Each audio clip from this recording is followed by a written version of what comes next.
ভূত চতুর্দশীর শিরশিরে ভয় আরেকটু বাড়াতে আমরা চিনে নেব বাংলার 5 ভূতকে। ব্রহ্মদৈত্য। পৈতেধারী ব্রাহ্মণের অপঘাতে মৃত্যু হলে ব্রহ্মদৈত্য হয়। এদের পরনে সাদা ধবধবে খাটো ধুতি এবং পৈতে, বাস বেলগাছে।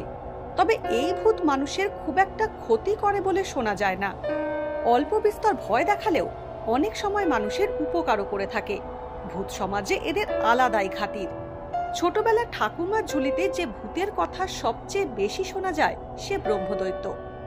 পরশুরাম রচিত ভূষণ্ডির মাঠে গল্পের নায়ক শিবু ভট্টাচার্য মরার পর ব্রহ্মদৈত্যে পরিণত হয়। সৈয়দ মুস্তাফা সিরাজের ঘুঘুডাঙ্গার ব্রহ্মদৈত্য গল্পেও এক রহস্যময় ব্রহ্মদৈত্যের কথোপকথন পাওয়া যায়। পেতনি। শেওড়া গাছের ডালে পা ঝুলিয়ে বসে থাকে পেতনি। এদের পায়ের পাতা উল্টো দিকে ঘোরানো। অবিবাহিত মহিলারা অপূর্ণ ইচ্ছে নিয়ে অপঘাতে মারা গেলে পেতনি হয়। পরিচিত মানুষের রূপ ধরে এসে রাত বিরেতে খাবার চাওয়ার অভ্যেস আছে এদের।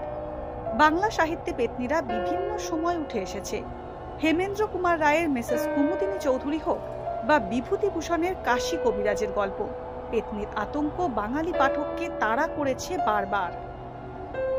শাঁকচুন্নি। শঙ্খচূর্ণী শব্দ থেকে শাঁকচুন্নি কথাটি এসেছে।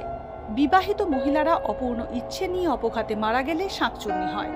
এদের পরনে শাঁখা পলা ও লাল পাড় সাদা শাড়ি।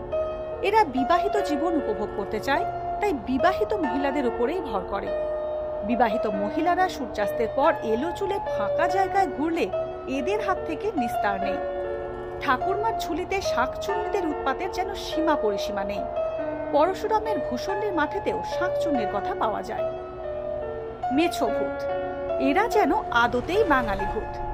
মাছ প্রিয় বাঙালির মাছ প্রিয় ভূত। যেসব পুকুর বা জলাশয় ভালো মাছ পাওয়া যায় তার আশপাশেই এদের ঘোরাঘুরি। অনেক সময় গৃহস্থের রান্নাঘর বা জেলে নৌকা থেকেও মাছ চুরি করে এরা। রাত বিরেতে একা মাছ নিয়ে ফিরলে এদের হাত থেকে রক্ষা নেই। মেছো ভূতের উল্লেখ বেশি পাওয়া যায় বাংলার লোক কাহিনীতেও। নারায়ণ দেবনাথের হাতাফোদা ও নন্টে ফন্টে কমিক্সে এদের প্রায়ই দেখা যায়। স্কন্দকাটা। নাম শুনলেই বোঝা যায় এরা হলো গলা কাটা ভূত। দুর্ঘটনায় মাথা কেটে মৃত্যু হলে স্কন্দকাটা হতে হয়। ভূত হয়েও এরা নিজেদের গলা খুঁজে পেতেই ব্যস্ত থাকে। এমনিতে এরা খুব একটা ভয় দেখায় না, তবে রাত বিরেতে এদের সামনে পড়লে ভয় আত্মারাম খাঁচা ছাড়া হয়ে যাবেই।